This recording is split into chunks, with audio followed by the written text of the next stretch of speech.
Today we are going to study SD 49.12, the Bāhitika Sutta, the Discourse on the Foreign Cloth, M88. And the theme is determining the Buddha's goodness. Now this is a very interesting sutta in the sense that the Buddha's integrity is being questioned, so that the king of Kosala, King Pasenadi, has to investigate allegations against the Buddha. So there is another story about a female wanderer called Chincha Mahanavika, who was employed or made use of by her fellow wanderers to discredit the Buddha. The reason being the Buddha and his monks have become so popular, so famous, getting lots of support, that the other religious teachers and sectarians begin to feel the pinch, as we say. So they're not very happy, in fact they're very upset. So they decided to plot something against the Buddha to discredit him, hoping to, in that way, to gain public support again. So they got this very beautiful young wanderer who is rather naive, very faithful, and always ready to be of service to her sect, if you like. So the wanderers asked her to pretend to go to Jetavana, go to where the Buddha is residing and teaching, and to go at a time when the people go early in the morning so people can see her, or go just the time when the people were coming back home in the evening after the teachings, and when the people asked, she used to say, "Oh, I'm staying in the temple, in the monastery. I'm going to see the Buddha." And then she goes somewhere else and hide herself. And then in the morning she will pretend to come out again, and then let people see her in broad daylight. And the terrible thing is that after a while, the wanderers, the people who sent her to discredit the Buddha, murdered her, and then dump her body in one of the we call it a monsoon train here, one of those big trains, one of those big like a canal, and hid the body in such a way that it will be found. So then after a while they pretended, they made some big public uproar, say, "Oh, we have this our follower, but Chincha, she's Sundari, in this case, Sundari is missing." Okay, so the king has to investigate and found the body, and of course here it's very difficult to know who really murdered her. But the monks will know never to do such a thing at all. But the king, of course, is caught in the middle of it all. In those days, the king is the law, is the justice. And Pasenadi, as we know, is a very religious person. In terms of the Buddha, he's very devoted to the Sakyas, very devoted to the Buddha. So he's caught in a really bad fix here. He has to fulfill his duty as a king, and he has to investigate someone whom he respects deeply. In fact, he respects the Buddha so deeply, he just couldn't take it upon himself to see the Buddha, to confront the Buddha.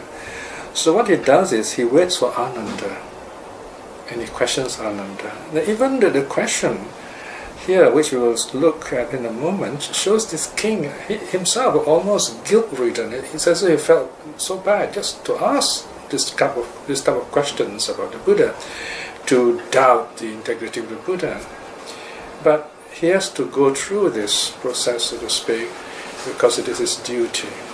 So this sutta talks about this questioning that goes on. In a sense, he's trying to gain his own faith in the Buddha, so to speak. to clear all his own doubts.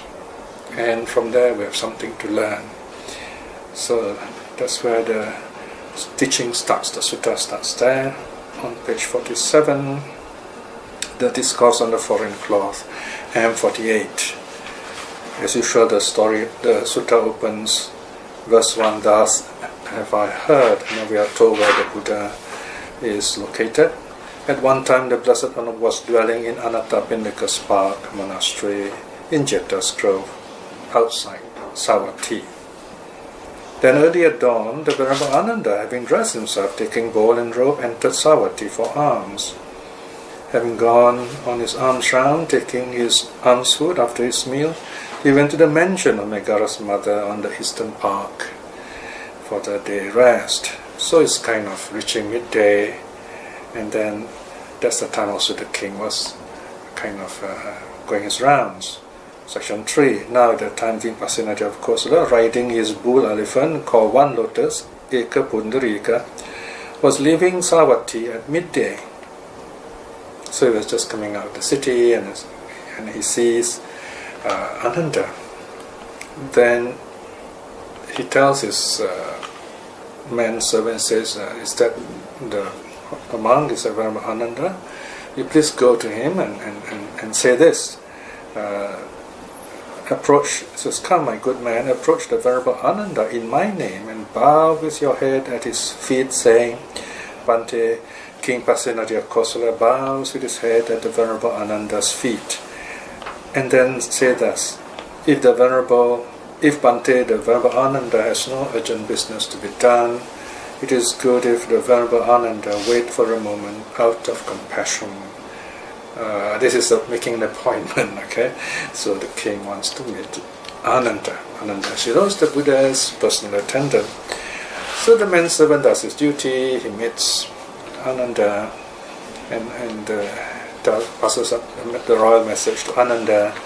And in section 7 you see the Venerable Ānanda consented by his silence. Okay, so in other words, Ānanda is going to wait for the king, and the king comes along with his elephant and then go as far as the elephant can go, and after that it comes down and then walks on foot to see Ānanda. And then 7.2 you see the meeting. Then King Pasenadi of Kosala, having gone by elephant as far as the ground allowed, descended and approached the Venerable Ānanda on foot. Having approached the Venerable Ānanda, he saluted him and stood at one side. Standing thus at one side, King Pasenadi of Kosala said to the Venerable Ānanda, here Bhante, let the Venerable Ānanda sit on an elephant rug. So there's this very beautiful rug which is put on the elephant, and the king uses this, and the king offers this very comfortable, beautiful rug for Ānanda. But Ānanda says, no, Your Majesty, I already have my own rug. So in fact, in this sutta, you find that the king giving things to Ānanda, Ānanda keep refusing, but in the end, Ānanda has to accept out of courtesy. So anyway, in this case, the Ānanda is already sitting down. It would be very inconvenient for him to get up, so he says, thank you, I have already my own seat. And then they continue. Now the king comes to the point. Section 8. King Pasenadi of Kosala sat down on the prepared seat, and then said to the Venerable Ānanda, Bhante Ānanda, would the Blessed One act bodily or engage in bodily conduct in such a way that he would be censured by recluses and Brahmins? So this is a very direct question. Would the Buddha be accused of wrong action by recluses, the samanas, like for example the Buddhists and non-Brahmins, and by the Brahmins themselves? So Ānanda replies, now this is where we have to look a little more closely how Ānanda replies. No, indeed, Maharaja, the Blessed One would not act bodily in any way so that he would be censured by wise recluses and Brahmins, right? So Ānanda here qualifies his answer. He says, by wise recluses and Brahmins. the king asked generally all recluses and Brahmins. So this one word sets the tone for the whole sutta. It's very interesting. That's why the word wise is underlined here. So this sets the tone. Let's find out what does this mean.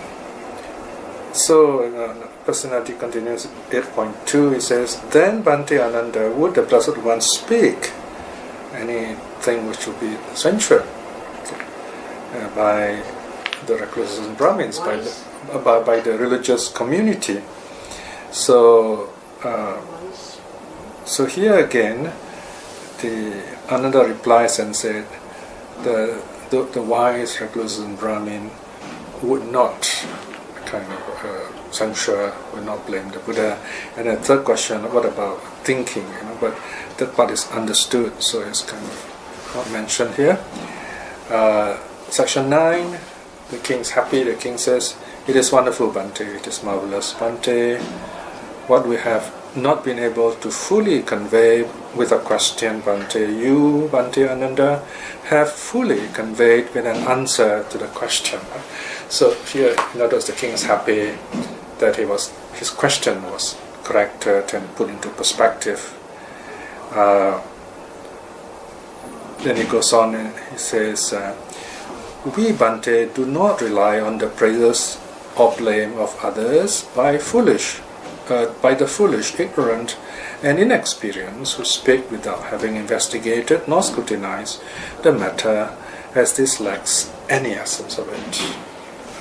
We, however, Bhante, rely on the praise or blame of others by the wise, intelligent, and experienced, who speak after having investigated and or scrutinized the matter, as this has the essence of it." So here the king is very happy, saying that's the right thing to do, because the king was not sure. So here the Buddha says what matters is it is the wise who give the feedback that matters. But, when some matter arises in public, you find people give all kinds of opinions, but foolish people say things which are not helpful at all. It is the wise that we need to listen to. Then the king continues. This time he asks a bit more kind of Dhamma-based questions about bodily conduct. Section 10. "Bhante Ānanda, what kind of bodily conduct is censured by wise recluses and Brahmins?" And Ānanda answers, "The bodily conduct that is unwholesome, akusala, Maharaja." And then, so this is a kind of a progressive question. Okay, it goes deeper and deeper. Then the king continues with another question. This is called a counter question method. Okay, Patipucha. "What kind of bodily conduct is unwholesome, Bhante?" Ānanda replies, "The bodily conduct that is blameworthy, Sāvajja, Maharaja." And then the king asks, what kind of bodily conduct is blameworthy? So each time Ānanda answers, the king asks another question related to that answer. "The bodily conduct that is afflictive," in other words, that causes affliction, causes suffering, pain in others. Okay? And then the king continues, what kind of bodily action is afflictive? "The bodily conduct whose fruit is suffering, Maharaja." Right? So in other words, it's a karmic action and it brings suffering, unhappiness. "What kind of bodily conduct has fruit that is suffering, Bhante?"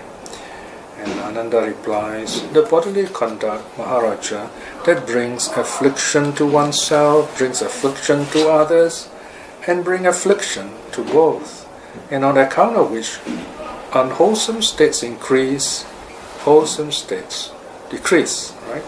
So there you are. We have a complete sequence here, how to judge a moral action. So in this case it is bodily conduct. And then the king asks another series of questions on verbal conduct. The whole cycle is repeated. And then the third cycle on mental conduct, on thoughts. So here what we should do, we should note the sequence of qualities. The first thing is, it is, if something is unwholesome, it is blameworthy, if it is blameworthy, it brings on affliction, brings on problems and difficulties, and what brings on problems and difficulties brings suffering, and what brings the suffering comes to oneself, to others, and to both. To both means to society as a whole, including the environment. Same thing with wrong verbal conduct, same thing with negative mental conduct or thinking. And then section 13, the king says, "Now, Bhante, does the Blessed One praise the abandoning of all unwholesome states?" Right? So, here again, notice the kind of question the king asks. It's almost like he's sure of the answer, but he wants to ascertain. He wants to make sure that his opinion is right. Then Ānanda replies, "The Tathagata, thus the Buddha, thus Maharaja, is one who has abandoned all unwholesome states. He is one accomplished in all wholesome states." Right? So, the Buddha is awakened after all. And then the next section is on the positive action. Right? So the king again asks, "Bhante Ānanda, what kind of bodily action is not censured by the wise, recluses and Brahmins?" And Ānanda replies, "Wholesome action." Right? And then the king counter questions, "What kind of bodily action is wholesome action, which is blameless?" Answers Ānanda. "And what kind of action is blameless?" So each level is defined. What kind of action is blameless? It is unafflictive. It is not afflictive. It doesn't bring problems. And what kind of bodily action is not afflictive? Ānanda answers, "The bodily conduct whose fruit is happiness. It brings happiness." And what does it mean to bring happiness? Ānanda replies, "It is not afflictive. It brings no affliction to oneself, to others, and to both, to everybody." So this is the kind of action or bodily action that is not censured by wise, recluses, and Brahmins. And the whole cycle, the whole template is used for verbal conduct. Words too should be wholesome, words should be blameless, the words should be not afflictive, the words should bring fruit of happiness, so that oneself, others, and both are happy and prospering. And then the third cycle is thinking, mental conduct. Same, it should be blameless and so on. So this is the conversation the king has with Ānanda, and Ānanda agrees that this is the kind of reality, the kind of moral situation that the wise, recluses and Brahmins do not censure. And of course then the king wants to be sure that the Buddha teaches this, and Ānanda endorses it and say, "The Tathagata Maharaja is one who has abandoned all unwholesome states, and he is one accomplished in all wholesome states." So repeats that.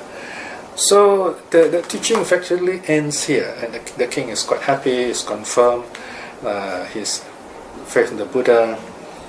So he exalts, he rejoices. Section 18, "It is wonderful, Bhante, it is marvelous, Bhante. Bhante, we are delighted and satisfied with what is well said by the Venerable Ānanda."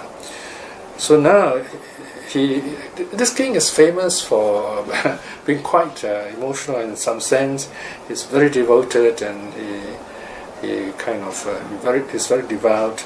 So here he says, 18.2, "And Bhante, we are so delighted and satisfied with what is well said by the Venerable Ānanda, that if the elephant jewel Hatiratana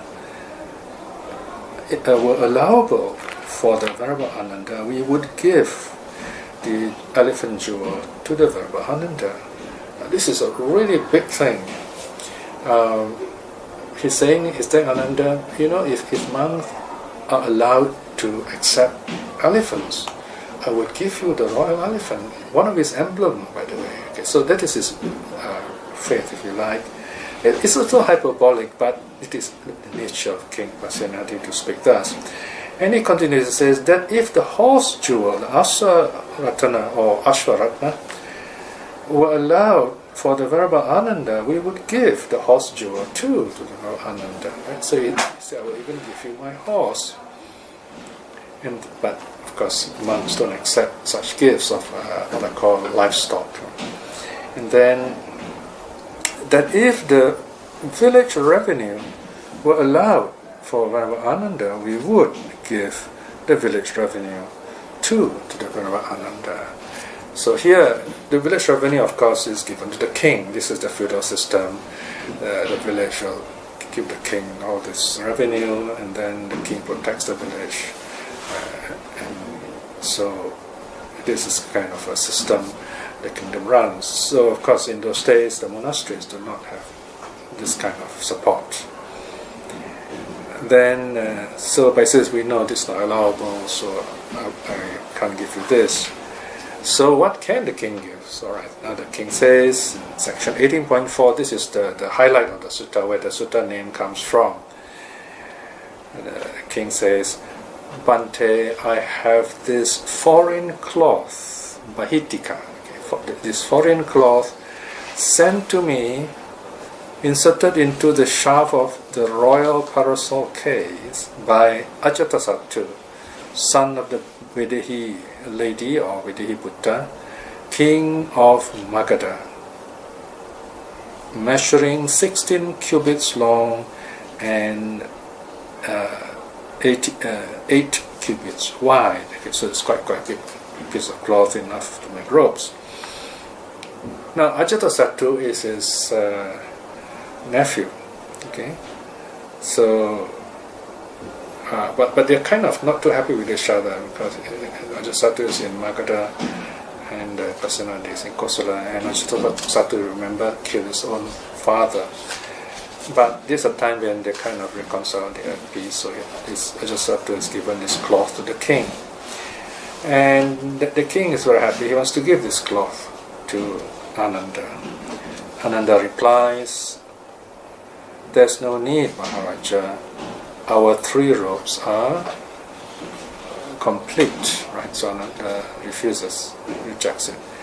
Now the king, kind of in a royal way, is telling the Buddha, telling Ānanda, you have to accept it. Please accept it. So this is his very interesting argument.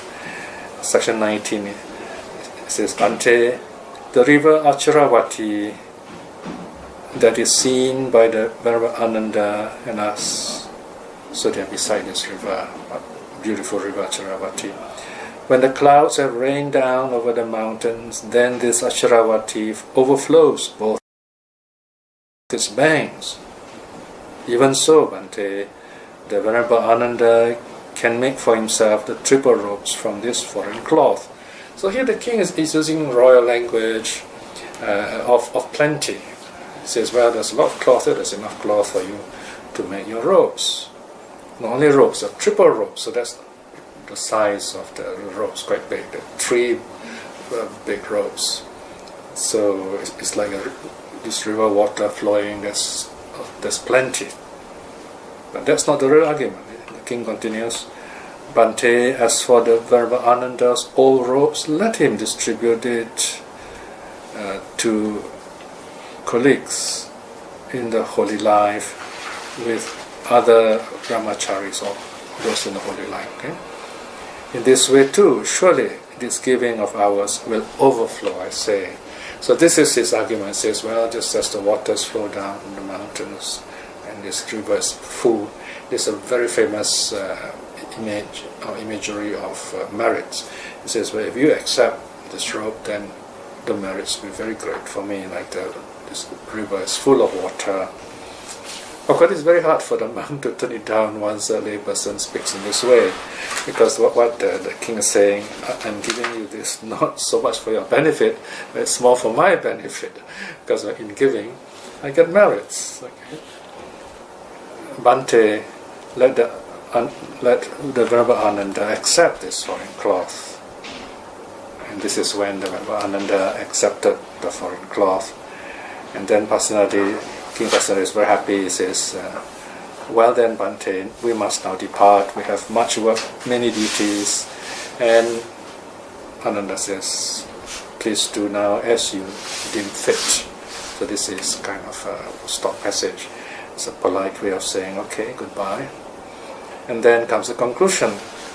So then, not long after King Pasenadi of Kosala had left, the Venerable Ānanda approached the Blessed One, saluted him, and sat down at one side. Sitting thus, the Venerable Ānanda related everything to the Buddha again, and the Buddha replies and says, it is again bhikshus. So here the Buddha addresses the monks present. It is again bhikshus for King Pasenadi of Kosala.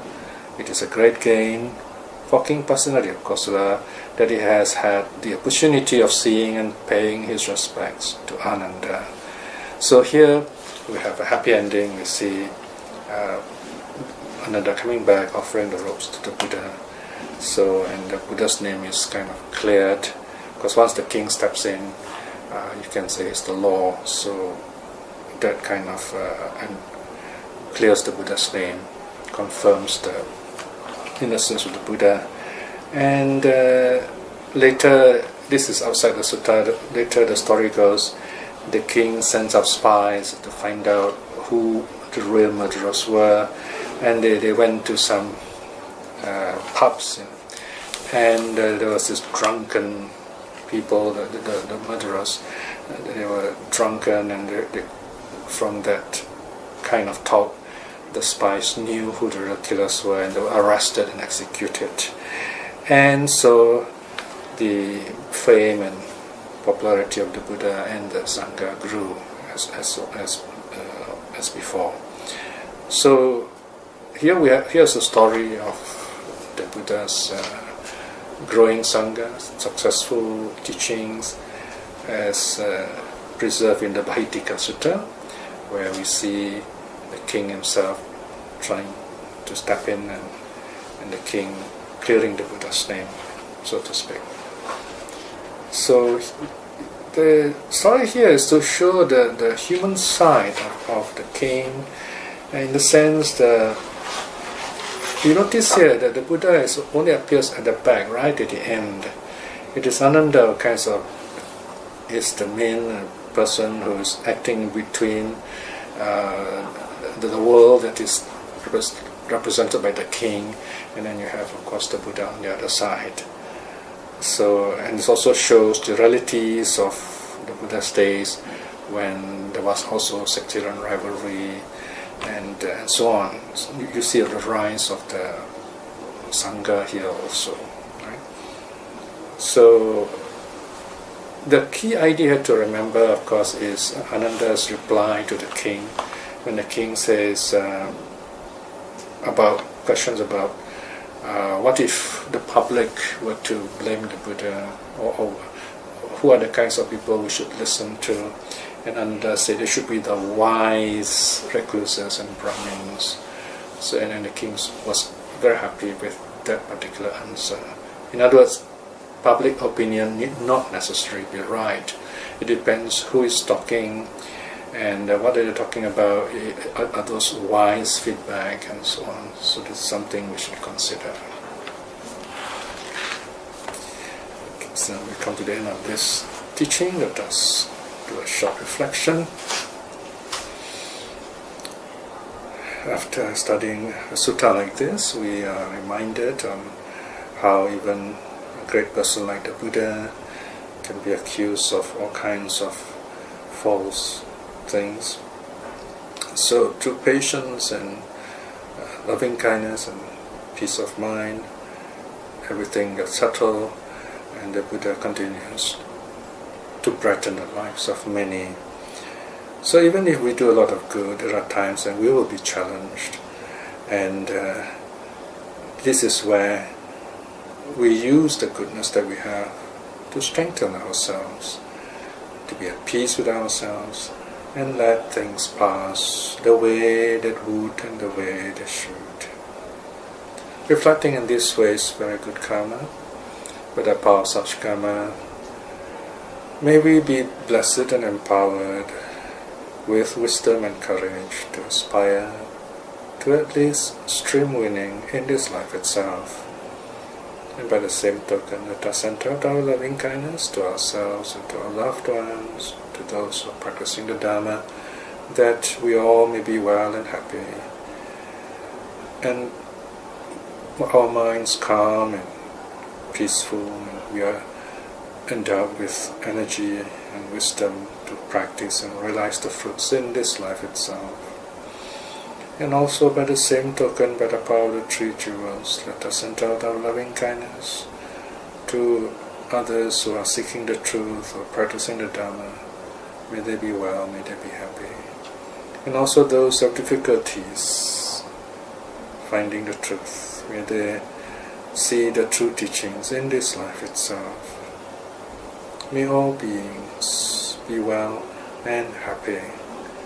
Sadhu, sadhu, sadhu.